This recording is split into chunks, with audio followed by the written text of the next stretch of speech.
Hello everybody. Welcome on MetalOps TV, metalops.com, and we travel once again. This is Fred, and I have Nell, my colleague, and it's an honor to have one member of Alien Winpory from New Zealand. It's a morning, so he makes an effort. It's very early for him. So could you introduce yourself, please? What do you do in the band Alien Weaponry? Please. All right, what's up, everybody? How are we? Yes, tuning in 9:30 in the morning over here in New Zealand, and I'm the bass player and backing vocalist for Alien Weaponry. Yeah. You are three in the band: Henry, Lewis, and you. Yep, And that's us. you arrived in 2020, if I'm right. Yep, I'm the recent addition to the band. It wasn't nearly 5 years now. I've been part of the band, and Yeah. this third album is the first time that I've been a part of the writing and recording process, like from the get-go, because I joined at the tail end of the second album's being finished off. Okay. Tangaroa. What does it mean, Tangaroa? Long? It means long in English? Tangaroa is the Maori word for the deity of the ocean.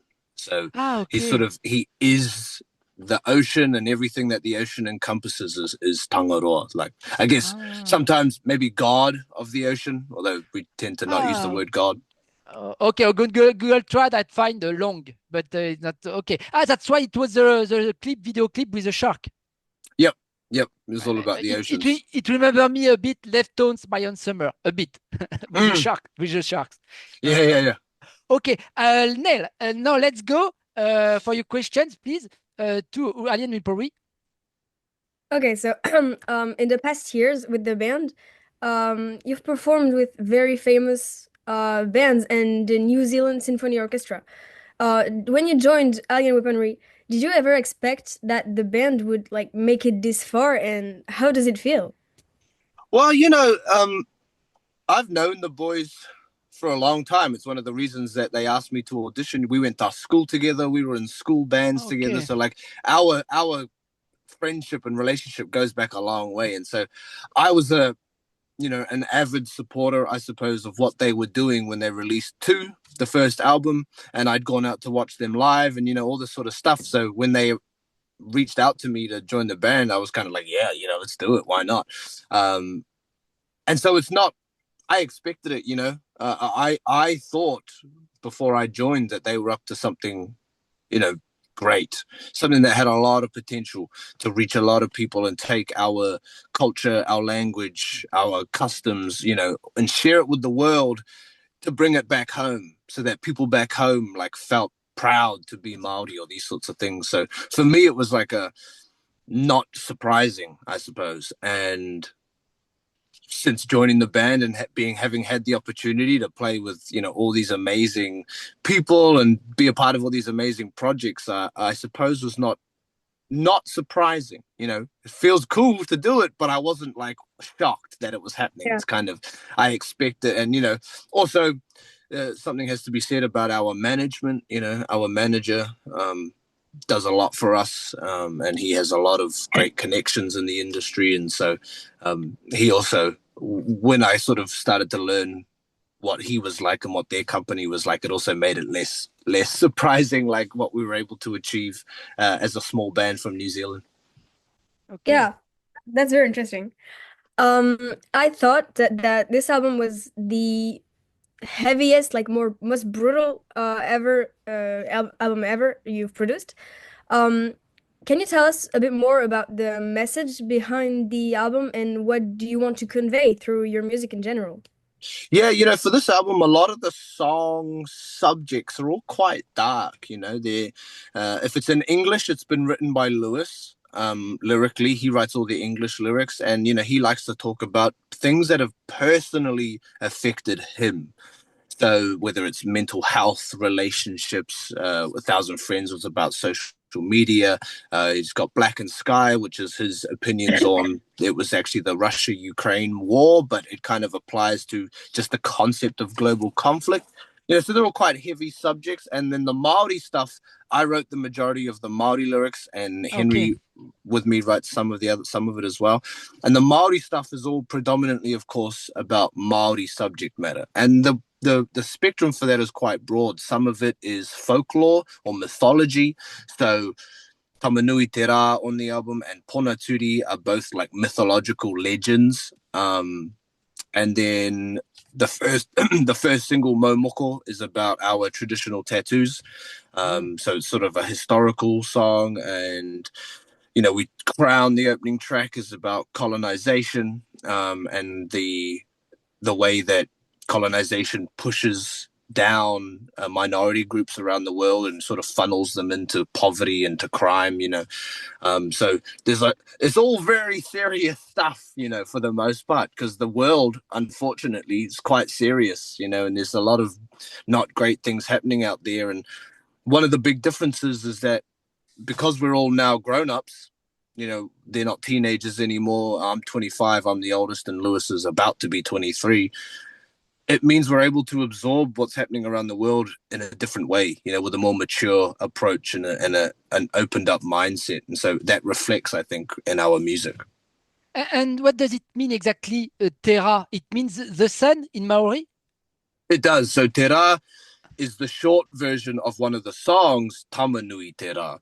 And it means that it is the Maori name for the deity that is the sun. And that story and the album artwork is inspired by one of the stories of Maui. So if anybody has seen Disney's Moana, Maui is a very famous Polynesian demigod, not just Maori, he is all over Polynesia. And he completed a bunch of feats, kind of like Hercules or someone like that in other mythologies. One of the feats that he's famous for was he fished up the islands of Polynesia. And then one of the other ones he's very famous for is slowing down the sun to give us the days. So if you look at the album artwork, it's the sun shooting out of this pit in the ground very fast. And in the story, the sun would shoot out of this pit and fly across the sky as a ball of fiery rage that he is. And you would only have like an hour every day. So Maui got sick of that and was like, I'm going to sort that out. He took his brothers, they trapped the sun, and he actually just beat the sun up until he slowed down and then gave us the full days. So it's a very classic mythological story. One that's probably the first story that we learned growing up here. It's very common, it's very well known. So we thought it was a cool subject matter to turn into a song, and then subsequently the album name and artwork. Okay. It's fun because Ra is the same word in Egyptology for the god of the sun in Egyptology. Ancient It is, which I've always thought was interesting, and I don't know if there's any correlation, but I've always wondered that. Okay. Neil, next question. So you released 3 singles, if I remember good, and I'm sorry, I'm probably gonna pronounce it wrong, but Tanifa came out this morning for us. How have been the reactions from your fans and from people that discovered you yet? Well, so far it's been great. And actually the thing with Tanifa is we've just finished the New Zealand headline run. And for our New Zealand fans, because, it's our home and we wanted to give them something special, we had been playing that song live already. So we've been playing it live for the past 2 weeks before anybody had heard it, and the responses live was super awesome, which was great to see, for a song that nobody's heard before. And so we were really excited for the release to happen, today for you guys, yesterday for us. And so far it's been pretty cool. I mean, obviously, like Randy Blythe features on it too, which is like it's a big thing for a lot of people. It's just like, wow, I think we may be the first band from New Zealand to have Randy Blythe on a song, which is a very cool milestone and achievement for us, and particularly for Lewis, our singer. Lamb of God is his favorite band of all time. So it means a lot to him specifically to have his idol, essentially, his biggest inspiration be a part of a project of ours is a really awesome a milestone to have achieved. Okay. Yeah. Okay. He makes a lot of featuring this last month. Randy Blythe, very with Lacuna Coil, so many bands. He does, and because we had asked him over a year ago, you know, like, Whoa. it was a long time ago that we asked him, and then, you know, schedules and recording schedules and all that get chopped and changed. And so by the time we actually were doing our recording, it was like, we'd seen this guy's released the collab, this guy's done a collab with Randy. We're like, oh man, everyone's using Randy. Awesome. Which is great though, you know, it means he's a generous guy and likes to give his time to other people's music, and clearly just a passion for music and the creation of music, which is awesome to see, you know. My question it was your culture is very dear to you, and in most of the song it's not you who sings, but you use the Maori language. Do you think it brings something like much more than the English language? Do you feel the lyrics differently when you sing in your cultural language? Yes, for sure. You know, like one of the things that's kind of difficult to sometimes explain, at least in English as well, like a language is not just a language, it's a different perspective on the world. You know, so sometimes singing in English, you cannot convey the message the same way that you can by singing in Maori. And in the same vein, vice versa. Sometimes you can't convey a message in Maori the way that you can in English, you know, like because languages come with the cultural worldview of the people that speak that language. And so, you know, there's a lot of poeticism that comes with the Maori language. That's one thing about it. It's a very poetic language. And it expands and allows a lot of,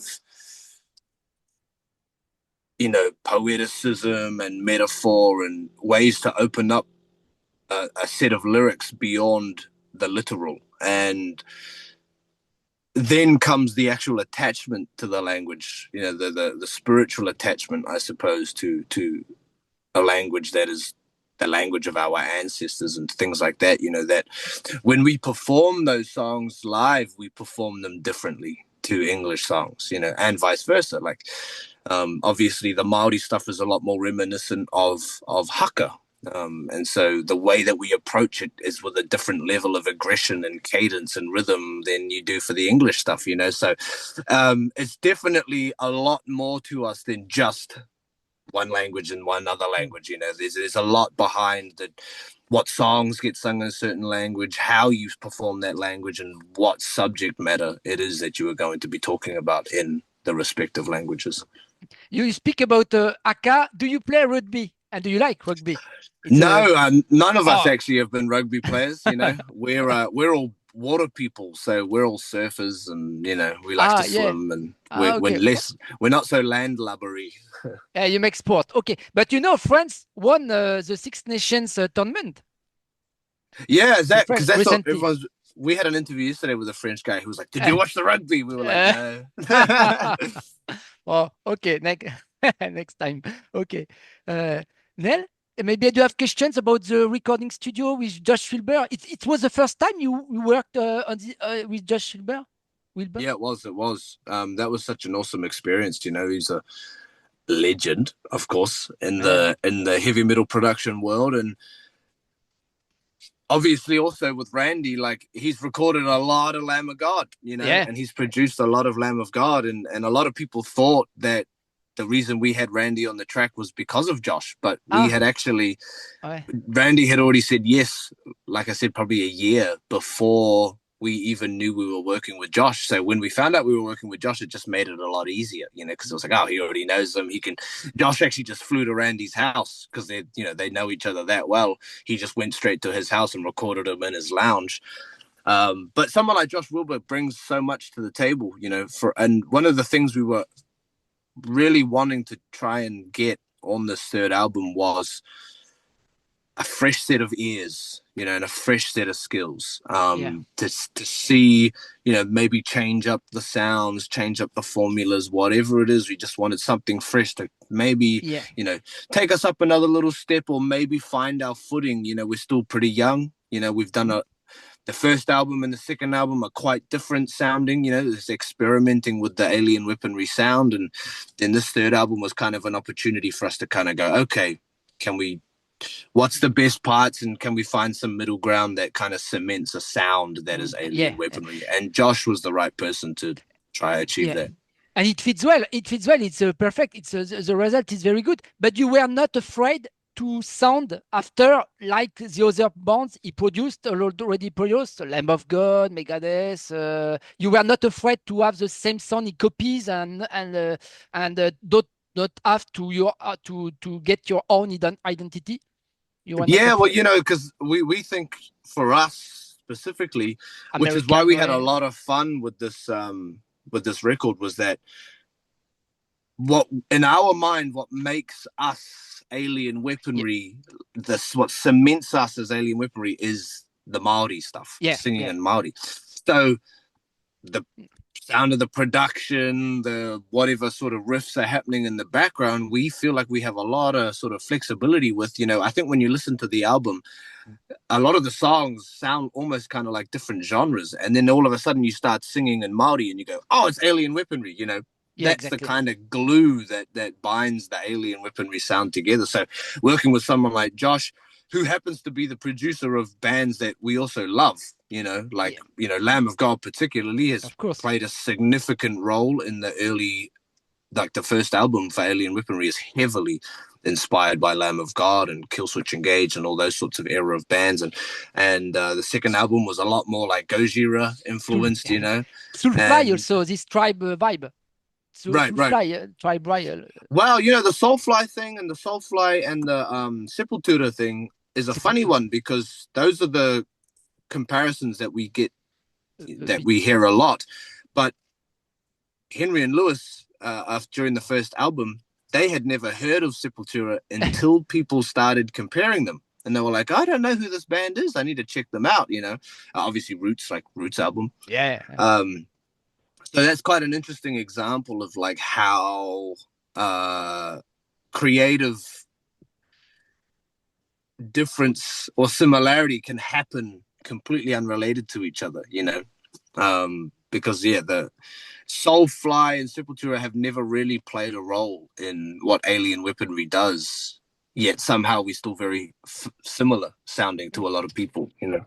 Okay, you like Gojira? Yeah, you know them? You know them personally? If you have toured a bit, maybe with them, you open. Yeah, we toured with them for 3 years, you know. And we learned a lot from them as well. And you know, there's a few tracks on this album that are definitely very Gojira inspired. And Josh Wilbur also had worked with Gojira at one point, and those tours were an awesome, you know. And those tours particularly, I think, what cemented our fan base in France, because we did some tours last year through France, some headline tours, and they are some of the best headline shows we've ever played, which was a huge difference to before we'd played France, before we toured with Gojira, you know. So it was really awesome to see people liked us when we did the Gojira tours and came out to see us when we played France again. And if in the future there are Olympic Games, Summer Olympic Games in New Zealand, you are ready to play as a metal act like them? Yeah, like unfortunately, I don't think New Zealand will ever host an Olympic Games. We are much too small. We are much too small. But never say never. Maybe the Rugby World Cup. Maybe we'll play the Rugby World Cup.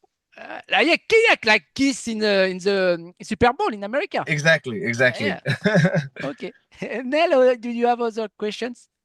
I don't think so. My last question will be, what can we wish you for the future? Well, you know, currently album comes out tomorrow, and then our schedule is blank. So, you know, right now actually I'm at the beach because we were on holiday now, sort of enjoying our 2 weeks of rest before whatever else starts happening. And we have nothing confirmed yet, but we can say that like the higher ups behind the scene are working to get us back out on the road, and there's some exciting stuff on the way. So just make sure you stay tuned on the socials or on our band website, you know, where all our tour dates go up, because there's going to be some cool stuff coming soon. And do you think it's harder to come from New Zealand to export your music, like bit Australia, to export your music? It's a bit hard, or no? Nowadays with internet, it's no problem. you're a it's bit isolated. still definitely hard, you know, like, because when I think about New Zealand musicians, we are one of the few that actually make it outside of New Zealand. You know, even our biggest band in New Zealand, who can play like stadiums, they can play stadiums here. Okay, don't really play outside of the country, you know, like, so it's very difficult to break out of our market. And a big part of that is how expensive it is to get overseas. You know, like, people always think we make a lot of money because we go overseas, but we spend a lot of money to go overseas. You know, like, a lot of our budget is flying. Okay, but we thank you very much. This album is we wish you a lot of success with Terra, and good luck. Continue like that, Alvin Weaponry, because very good stuff. The new album, Terra. Thank you very much. Thank you very much. Thank you for the chat today. Bye. Yeah, enjoy your day and evening. Bye. Thank you so much. Thank you.